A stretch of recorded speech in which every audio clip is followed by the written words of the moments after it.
उतार कर मुझे दे। निशा, क्यों दादा गुरु, किस लिए?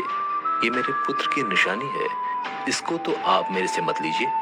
दादा गुरु, निशा मेरी बात समझो, ये रहस्यमयी धागा ही अपने आप में काफी रहस्य समेटे हुए है और मुझे लग रहा है शायद ये धागा इस काले पत्थर के रहस्य सुलझाने में हमारी सहायता करेगा। निशा, वो कैसे? दादा गुरु बोलते हैं, पहले धागा मुझे दो। निशा अपने गले से धागा को उतारकर दादा गुरु को पकड़ाती है। निशा से धागा लेते हुए दादा गुरु उस पत्थर पर धागे को फेंक देते हैं। पत्थर पर गिरते ही धागा पत्थर के बीचों बीच एक गोले के रूप में परिवर्तित हो जाता है।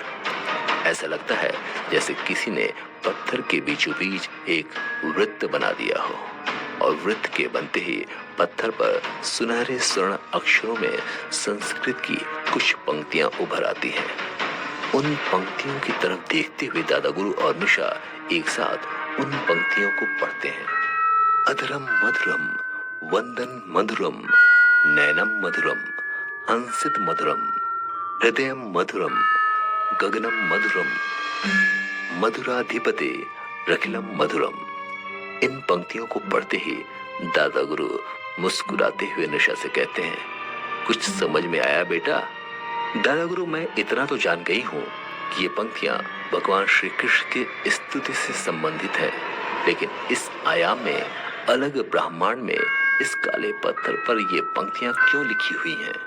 ये रहस्य मुझे समझ में नहीं आ रहा। दादा गुरु मुस्कुराते हुए निशा के सिर पर हाथ रखकर बोलते हैं, बेटा, भगवान श्री कृष्ण को जगत गुरु की उपाधि दी गई है और ये तो मैं भी नहीं बता सकता कि ये पंक्तियां इस काले पत्थर पर क्यों लिखी हुई हैं, लेकिन इतना जान गया हूँ, अगर तुम्हें इस पत्थर का रहस्य सुलझाना है तो तुम्हें ये पंक्तियां एक सुर लय ताल में आबद्ध होकर गानी पड़ेंगी, क्योंकि ये पंक्तियां मधुराकष्टम है।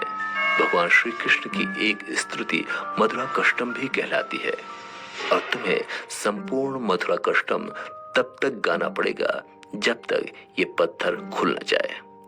दादा गुरु के पैर छूकर निशा वापस उस काले पत्थर के ठीक सामने खड़े हो जाती है और अपने दोनों हाथ जोड़कर आंखें बंद कर कर एक बहुत ही सुंदर सुर में मनमोहक वाणी में मधुरा कष्टम गाना शुरू कर देती है। अधरम मधुरम वंदम मधुरम नैनम मधुरम हंसित मधुरम हृदयम मधुरम गमनम मधुरम मधुराधिपते रखिलम मधुरम। अधरम मधुरम वंदन मधुरम नैनम मधुरम हंसित मधुरम हृदयम मधुरम गमनम मधुरम मधुराधिपते रखिलम मधुरम। अधरम मधुरम वंदन मधुरम नैनम मधुरम हंसित मधुरम हृदयम मधुरम गमनम मधुरम मधुराधिपते रखिलम मधुरम। सुरम्य मनमोहक आवाज में मधुरा कष्टम गाते हुए निशा को आधा घंटा व्यतीत हो गया होगा। ये नहीं पता कि उसने मधुरा कष्टम कितनी बार गाया, लेकिन जैसे ही 33 मिनट व्यतीत हुए होंगे, उस काले पत्थर पर बने गोले में जो मधुरा कष्टम की पंक्तियां लिखी होती हैं, वो गायब हो जाती हैं। दादा गुरु ये देखते हुए तुरंत निशा को आंखें खोलने को कहते हैं। निशा उस पत्थर की तरफ देखती है और निशा को देखते ही उस गोले में से एक और संस्कृत की पंक्ति लिखी हुई आ जाती है, कृष्णम वंदे जगत गुरुम। अब एक रहस्य का हल निकला तो दूसरा रहस्य चलाया। ऐसा सोचते हुए दादा गुरु और निशा एक दूसरे की तरफ असमंजस के भाव से देखते हैं। निशा बोलती है, इतना तो मुझे पता है कि इस पंक्ति का अर्थ होता है कृष्ण की वंदना करनी चाहिए, वही जगत गुरु कहलाते हैं। ये तो मैं जानती हूँ, लेकिन अब इस पत्थर पर इस पंक्ति के आने का क्या मतलब? क्या सोच रही हो निशा?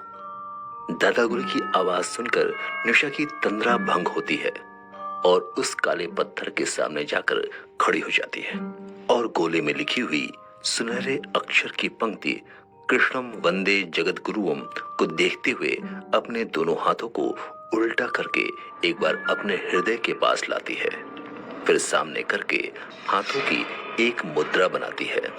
निशा के दोनों हाथ एक एक करके ऊपर आ जाते हैं और सामने की तरफ खुलते हैं, जैसे कोई अजगर सांस लेने के लिए मुंह खोलता है।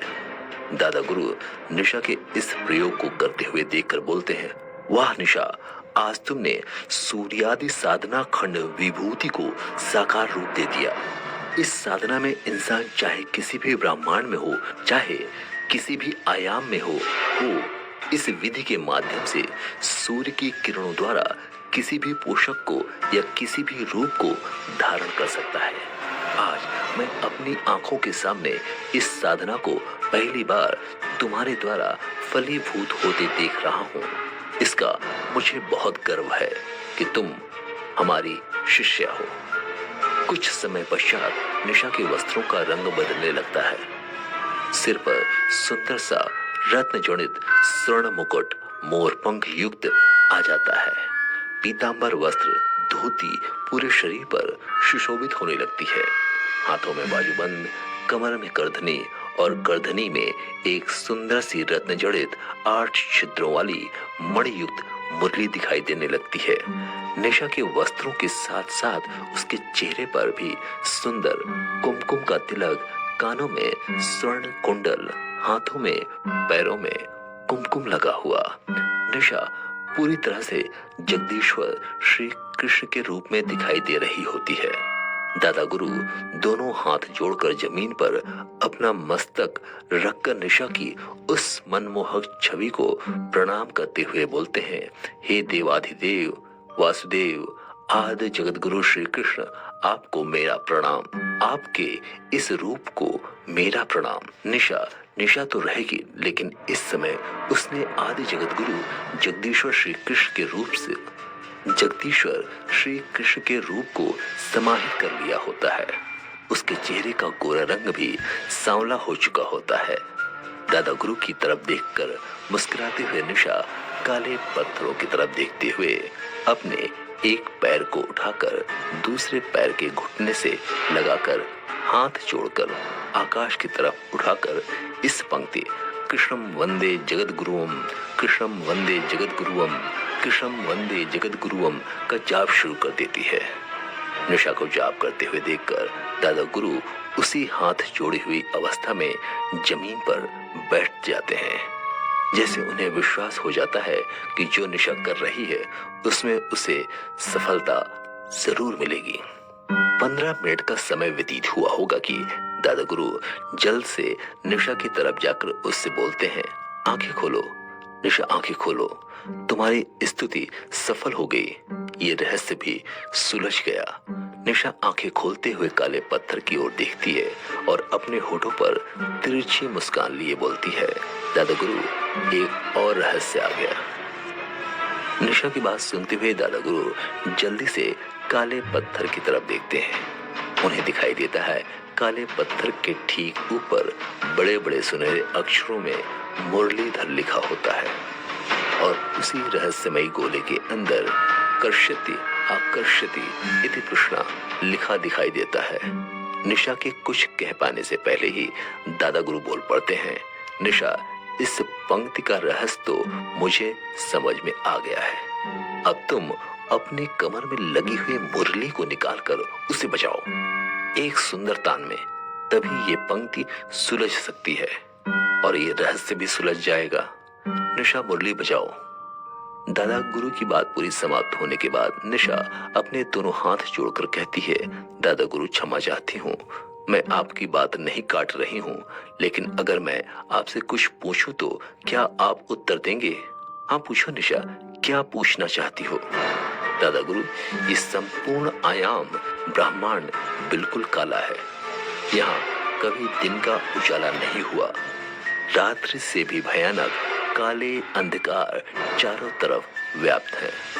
हम लोग जिस जगह है वो काले पत्थरों की घाटी है और उसमें ये रहस्यमय काला पत्थर उस दुष्ट कपाली ने जिस वस्तु को लाने को कहा है वो भी इतनी अत्यधिक काली शक्तियां समेटे हुए है। जब मैंने शिव के तीसरे नेत्र का आह्वान करके उसको उत्पन्न किया था तभी उस तीसरे नेत्र की स्वर्ण किरणों से ये काला पत्थर सफेद नहीं हुआ था, बल्कि काला ही रहा था। तभी आपको इस पत्थर को ढूंढने में आसानी हुई थी। मैं बस ये नहीं समझ पा रही, आखिर इस पत्थर के अंदर ऐसी कौन सी काली शक्ति बंद है जिसका संबंध भगवान श्री कृष्ण से है। आखिर भगवान श्री कृष्ण काली शक्ति की रक्षा क्यों कर रहे हैं, जो उस शक्ति को निकालने के लिए हमें बार बार श्री कृष्ण से संबंधित रहस्य को सुलझाना पड़ रहा है। निशा की पूरी बात सुनते ही दादा गुरु निशा की तरफ देखते हुए बोलते हैं, देखो बेटा, इसका रहस्य क्या है ये तो मुझे भी नहीं पता, और रहस्य तभी हटेगा जब ये काला पत्थर हटेगा और इसके अंदर वो शक्ति बाहर निकलेगी। तभी पता चल पाएगा कि इन पंक्तियों का उस शक्ति से क्या संबंध है। अब तुम देर न करो, जल्दी से मुरली में तान शुरू करो ताकि ये रहस्य जल्दी से जल्द सुलझ सके। दादा गुरु की तरफ देखती हुए निशा हाथ जोड़कर उनको अभिवादन करती है और अपनी कमर से मुरली निकालकर अपने होठों पर लगाकर जैसे ही मुरली में फूंक मारकर उससे आवाज निकालने की कोशिश करती है, चौंक जाती है, क्योंकि मुरली से किसी भी प्रकार का कोई भी स्वर नहीं निकलता। निशा फिर से कोशिश करती है, फिर स्वर नहीं आता। फिर तीसरी बार कोशिश करती है, फिर कोई स्वर नहीं निकलता। निशा दादा गुरु की तरफ देखती है। दादा गुरु कहते हैं, क्या हुआ निशा, तुम्हें तो मैंने नाद ब्रह्म साधना सिखाई थी। नाद ब्रह्म साधना योगियों की उस साधना को कहा जाता है जिसमें इस साधना की सफलता के बाद कोई भी पुरुष या स्त्री किसी भी वाद्य यंत्र को छूते ही उसके हर स्वर से पूरी तरह से परिचित हो जाता है। यहाँ तक कि कोई भी वस्तु जैसे चाहे वो उसी ताल में बजाकर किसी को भी दिखा सकता है। नाद ब्रह्म साधना जिसको सीखने में बड़े बड़े सिद्ध महापुरुषों योगियों को सालों लग जाते हैं, तुमने 3 महीने 33 दिन के अंदर इस साधना को मेरी आंखों के समक्ष सिद्ध करके दिखाया था। लेकिन अब यहाँ तुम्हें क्या हो गया है, इस मुरली को भी तुमने सूर्यादि साधना खंड विभूति के माध्यम से उत्पन्न किया है, तो फिर यहाँ बज क्यों नहीं रही है। मुझे खुद नहीं समझ में आ रहा दादा गुरु कि आखिर इस मुरली का गायन मुझसे क्यों नहीं हो रहा है। मैं तो इसमें पूरी तत्परता के साथ फूंक मार रही हूँ। कुछ क्षण के लिए दादा गुरु मौन धारण कर लेते हैं। दादा गुरु की तरफ से कोई उत्तर न पाकर निशा पूछती है, बताइए दादा गुरु, अब आप मेरी मदद कीजिए, कैसे मैं इस मुरली को बजा सकती हूँ। अब आप ही इसमें मेरी मदद कर सकते हैं। निशा की बात सुनकर दादा गुरु कोई उत्तर तो नहीं देते, लेकिन उस काले पत्थर के चारों तरफ 3 बार गोल चक्कर लगाकर वापस निशा की ओर आते हैं और निशा से बोलते हैं, निशा, जहाँ तक मुझे लग रहा है हम लोग इस समय पता नहीं ब्रह्मांड के कौन से आयाम में हैं और यहाँ पर हमने कोई भी साधना पूरी नहीं की है, इसलिए इस ब्रह्मांड में हमारी साधना द्वारा उत्पन्न कोई भी वाद्य यंत्र काम नहीं करेगा। तो फिर मैं क्या करूं? दादा गुरु, कैसे इस मुरली को बचाऊं? अभी निशा ने अपनी बात पूरी तरह से खत्म की नहीं होती कि उसके दाएं कान में उसे गुनगुन गुनगुन की आवाज सुनाई दे जाती है। निशा समझ जाती है कि दाएं कान से आ रही गुनगुन गुनगुन की आवाज उसी बंजारन आत्मा पीहू की है।